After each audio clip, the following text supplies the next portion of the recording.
नमस्कार मित्रांनो, मी आकाश परब. स्वागत आहे तुमचं एका नवीन व्हिडिओमध्ये. टॉपिक 4 त्यामधला प्रॉब्लेम्स ऑन नंबर्समधला 5वा भाग बघणार आहोत आपण. हा शेवटचा पार्ट असणार आहे या टॉपिकचा. याच्यानंतर हा टॉपिक संपतोय. मग आता पहिल्या प्रश्नाकडे वळूयात आपण. पहिला प्रश्न असा आहे की 3 संख्यांमधील पहिली संख्या दुसऱ्या संख्येपेक्षा दुप्पट आहे आणि तिसऱ्या संख्येच्या अर्धी आहे. जर 3 संख्यांची सरासरी 56 असेल तर पहिली आणि तिसऱ्या संख्येतील फरक किती हे विचारलेले आहेत आपल्याला. चला तर मग प्रश्न जसं सांगता तसं आपण उत्तर सोडवून घेऊयात. मग आता 3 संख्या कुठल्या कुठल्या आहेत? ही पहिली संख्या, ही दुसरी संख्या आणि ही तिसरी संख्या. आता ह्याच्यामध्ये काय म्हणलेले आहेत माहिती आहे का? पहिली संख्या दुसऱ्या संख्येपेक्षा दुप्पट आहे. पहिली संख्या दुप्पट आहे दुसऱ्या संख्येपेक्षा, म्हणजे दुसरी 1 तर पहिली 2, आणि तिसऱ्या संख्येच्या अर्धी आहे. मग तिसरी संख्या काय झाली तर 4. 4च्या अर्धी पहिली संख्या असं आहे. कधी पण ही पहिली लाईन खूप महत्त्वाची असते मित्रांनो अशा प्रश्नांमध्ये. म्हणजे पहिली संख्या दुसरीपेक्षा दुप्पट आहे आणि तिसरीच्या अर्धी आहे म्हणलं तर हे पूर्ण नीट काळजीपूर्वक वाचूनच ही मांडणी करून घ्यायचं. हे मांडणी चुकले तर तुमचं गणितच चुकतं पूर्ण. त्यामुळे हे मांडणी बरोबर यायला पाहिजे कधी पण. आता 3 संख्या तर भेटलेल्या आहेत आपल्याला. मग आता काय करावं लागेल आपल्याला? दुसरी लाईन. जर 3 संख्यांची सरासरी 56 असेल, आता 56 गुणिले 3 सरासरी म्हणलेले आहेत, त्यामुळे आपण गुणिले 3 केलं लगेच, कारण की 3 संख्याची बोलले ना म्हणून. तर पहिली आणि तिसऱ्या संख्येतील फरक किती म्हणलेत. इथं x पण असू दे.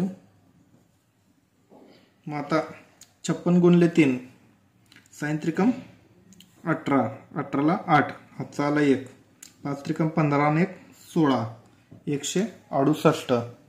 आता 168ला ह्याच्याने भागायचं आहे. 4 आणि 2 6, 6 आणि 1 7, 7x, कारण की यांची बेरीज होणार सर्वांची, त्याच्यामुळं आपण 7x घेतला आहे. कालच्या व्हिडिओमध्ये गुणाकार होत होता म्हणून आपण तिघांचा गुणाकार करून x³ घेतला होता इथं. मग आता इथं बेरीज होते म्हणून आपण 7x घेतलाय. 7 एकम 7, 7 दुनी 14, 15 16 2, 7 चौक 28. मग आता आपल्याला x ची किंमत भेटलेली आहे 24. तर आपल्याला प्रश्नात विचारलेला काय तर पहिली आणि तिसऱ्या संख्येतील फरक म्हणलाय. ही पहिली संख्या आणि तिसरी संख्या ह्याच्यामध्ये फरक कितीचा आहे? 2 रेशिओचा आहे. मग आता 1 रेशिओची किंमत किती आहे? 24. मग 2 रेशिओची किंमत किती असणार आहे? 48. 24 दुनी 48. मग हे आपलं फायनल उत्तर असणार आहे 48. अशा प्रश्नांमध्ये कधी पण आता पहिला इथं 24 आलं, मग इथं 24 लिहायचं, मग परत इथं 48 लिहायचं, मग परत इथं 24 गुणिले 4 करायचं, मग परत यांची वजाबाकी करायचं, असं नाही करायचं. त्यामुळे ह्यांचा फरक विचारलेला आहे ना, इथं फरक विचारलेला आपल्याला. सरळ सरळ यांच्या दोघातला फरक किती आहे बघायचं, आणि सर्व रेशिओमध्ये आहेत. त्यामुळं 2 रेशिओमुळं आपण गुणिले 2 केलं. इथं 24 गुणिले 2 48. डायरेक्ट उत्तर येतं आहे, वेळ वाया जात नाही याच्यामुळं. चला तर मग दुसरा प्रश्न बघूयात आपण. दुसरा प्रश्न असा आहे की 2 लगातार संख्यांच्या वर्गांची वजाबाकी 35 असेल तर लहान संख्या सांगा. हा पण प्रश्न खूप वेळा झालेला आहे याच्या आधीच्या व्हिडिओमध्ये. याच्या आधीचे व्हिडिओ बघा तुम्ही आणि त्याच्यानुसार याचं उत्तर काढा आणि उत्तर मला कमेंटमध्ये सांगा. तर मग तिसरा प्रश्न बघूयात आपण. एका परीक्षेत एका विद्यार्थ्याला एका संख्येचा 3/14 काढायला सांगितले होते, तर त्या विद्यार्थ्याने चुकून 3/4 काढला, तर उत्तर 150 अधिक आलं, तर ती संख्या सांगा, मूळ संख्या सांगा म्हणलेत. मग आता आपल्याला अशा प्रश्नामध्ये काय करायचं आहे? आता ती एक संख्या असणार आहे x गुणिले चुकून त्याने काय काढलेलं आहे 3/4. वजा एक्स गुणले, त्याला काढायला काय सांगितलं होतं आपण, 3/14. 3/14. मग उत्तरमध्ये डिफरन्स किती आलेला आहे, 150चा. झालं, एवढी मांडणी झाली की झालं तुमचं काम. बाकी बेरीज वजा बाकी गुणाकार भागाकार या पद्धतीने हे गणित सुटणार आहे. तर मग आता वरती आलं 3x/4 वजा 3x/14. इथं तर 150 आहे तसं. मग आता 14 त्रिकम 14 14 14 2 28 14 त्रिकम 42. 42x वजा वाकीमध्ये, कारण की इथं वजाचं चिन्ह आहे. 4 त्रिकम 12 12x छेद 14 चौक 56. तर मग 14 चौक 56 आला इथं, आणि इथं आहे तसं 150. मग आता 42 मधून 12 गेले, उरले किती, 30x छेद 56 इज इक्वल टू 150. 30 एकम 30, 3 5 15 म्हणजे 30 5 150. मग आता हे 56 ह्याच्यासोबत गुणाकार होणार. मग x इज इक्वल टू 6 5 30, 30ला 0, हातचे आले 3, 5 5 25, 26 27 28. तर एक्सची किंमत आलेली आहे आपली 280. तर मग आपल्याला ती संख्या विचारलेली आहे, 280 ती संख्या आहे. चला तर मग चौथा प्रश्न बघूयात. दोन संख्यांची बेरीज 184 आहे. तर मग x plus y is equal to 184.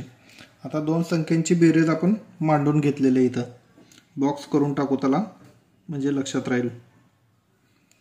जर पहिल्या संख्येचा, पहिली संख्या ही आहे आणि दुसरी संख्या ही आहे, जर पहिल्या संख्येचा 1/3 दुसऱ्या संख्येच्या 7व्या भागापेक्षा 8 ने अधिक असेल तर, मग आता पहिला 1/3 वजाबाकीमध्ये y/7 इज इक्वल टू 8. म्हणजे पहिल्या संख्येचा 1/3 दुसऱ्या संख्येच्या 7व्या भागापेक्षा 8 ने अधिक असेल तर. मग आता इथं आपण वजाबाकीचं चिन्ह का बरं घेतलंय, अधिक ज्यादा कम असं काय तिन्ही शब्द असेल तर नेहमी इथं वजाबाकीचं चिन्हच येतं. ते नियम आहे गणिताचा, त्यामुळं तसं येतं ते. तर लहान संख्या सांगा म्हणलेत आपल्याला. मग आता गणितीय प्रक्रिया करून आपण 7x वजा 3y 7 त्रिकम 21 इज इक्वल टू 8. आता 21 इकडे जाऊन गुणाकार होणार. 7x वजा 3y 8 एकम 8, 8 2 16. हे आपलं इक्वेशन आलेलं आहे हे एक. आता इथं बेरजेचं इक्वेशन आहे, इथं वजाबाकीचं इक्वेशन आहे. मग आता दोन्हीला मॅच करून घ्यायचं. मग पहिला इथं लिहितो मी, 7x वजा 3y इज इक्वल टू 168. आणि इथं काय होतं, x plus y is equal to 184. आता इथं आपल्याला y कट करायचा आहे. मग कट करण्यासाठी ह्याला 3 ने गुणा करावा लागेल. 3 ने गुणाकार केल्यावरच मग y आपल्याला कट करावं लागेल. मग आता आपण ही इक्वेशन इथं खाली लिहिणार आहोत 3 ने गुणाकार करून. मग आता 3x plus 3y is equal to, इथं पण 3 ने गुणाकार करावा लागेल, कारण की इकडे केल्या म्हणल्यावर सगळीकडेच करावं लागणार. इथं 4 त्रिकम 12, 12ला 2 हात चाला 1, 8 त्रिकम 24 आणि 1 25, 25ला 5 हातच्याला 2, 3 एकम 3 आणि 2 5, 552 आलेलं आहे. मग आता ही इक्वेशन कट झालेलं आहे. ही इक्वेशन आपण इथं खाली घेतलेलं आहे. मग आता 3y आणि इथं 3y भेटलेलं आहे प्लस मायनसमध्ये. मग आपण हे कट करू शकतो. 3y कट झाले. बाकीचे बेरीज करून खाली लिहायचं. आता 7 आणि 3 10, 10x इज इक्वल टू 8 आणि 2 0, हातचा आला 1, 6 आणि 6 12ला 2 हातचा आला 1, 5 आणि 1 6 आणि 1 7, 720.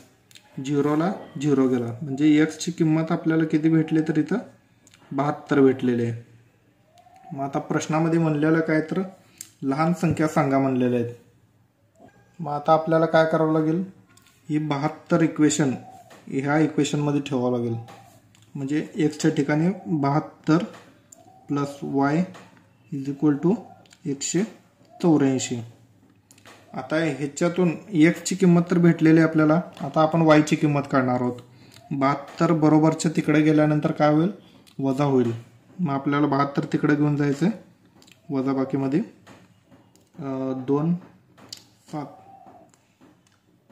1 1 म्हणजे 112 आलेलं आहे वायची किंमत. इथं वायची किंमत 112 आले तर आपल्याला लहान संख्या विचारलेल्या आहेत. इथं बघा लहान संख्या. मग आपली लहान संख्या कोणती आहे तर एक्सच आहे. एक्सची किंमत किती आहे 72 आहे आणि वायची किंमत 112 आहे. चला तर मग पुढचा प्रश्न बघूया.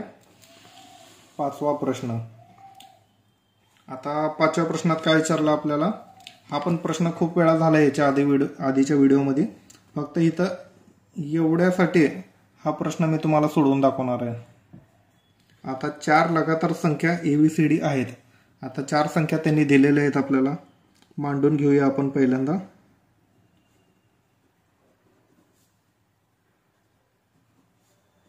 चार संख्या मांडलेल्या आहेत A, B, C आणि D. 4 संख्या मांडलेल्या आहेत. आता A आणि C 124 असेल तर B आणि D चा गुणाकार सांगा म्हणलेत. बरोबर. मग आता काय करावं लागेल आपल्याला, पहिल्या संख्येला x मानावं लागेल म्हणजे A ला x मानावं लागेल. मग आता लगातार संख्या, इथं लगातार शब्द दिलेला आहे. लगातारचा याच्या आधी मी व्हिडिओमध्ये सांगितलेलं आहे कसं काढायचं ते. मग आता ही पहिली संख्या झाली म्हणजे एच्या जागी, आणि बीच्या जागी काय झालं तर x प्लस 1, सीच्या जागी x प्लस 2, डीच्या जागी x प्लस 3. मग आता x अधिक म्हणजे A आणि Cचं 124 दिलेलं आहे आपल्याला, म्हणजे x plus 2 is equal to 124 ही किंमत दिलेली आहे आपल्याला. म्हणून आपण A आणि C घेतलेलं आहे इथं. मग आता 2x प्लस 2 124, 2 तिकडं जाऊन काय होणार मायनस होणार. 2x is equal to 122. बेकंबे बेसंग 12 बेकंबे. तर x ची किंमत आलेली आहे आपली 61. x ची किंमत 61 आली आहे म्हणजे A ची किंमत 61 आहे. मग आता इथं मांडून घेऊ आपण. 61 इथं 62 इथं 63 आणि इथं 64. मग आपल्याला विचारलंय काय तर B आणि D चा गुणाकार सांगा म्हणले. B किती आहे 62 आणि D किती आहे 64. तर यांचा गुणाकार आपण आपल्या पद्धतीने करणार आहोत. 4 दोन्ही 8. आता साइन चौक 24, साई दोन्ही 12, 36 आलायचा. 36चा आपण 6 घेणार आहोत 3 हातच्याला. मग आता साय 36, 36 आणि 3 39, 39 68 हे आपलं फायनल उत्तर असणार आहे. B आणि D चा गुणाकार. चला तर मग पुढचा प्रश्न बघूयात आपण. 6वा प्रश्न. 6वा प्रश्न असा आहे की 2 संख्यांची बेरीज 34 आणि त्यांच्या वर्गांची बेरीज 650 असेल तर त्यातील लहान संख्या सांगा म्हणल्यात. आता हा सुद्धा प्रश्न याच्या आधी झालेला आहे. मागच्या व्हिडिओमध्ये बघा तुम्ही आणि उत्तर मला कमेंटमध्ये द्या. अशा प्रकारे हा टॉपिक इथं एंड झालेला आहे. या टॉपिकचा आपण एंड केलेला आहे. उद्यापासून आपण पुढचा टॉपिक घेणार आहोत.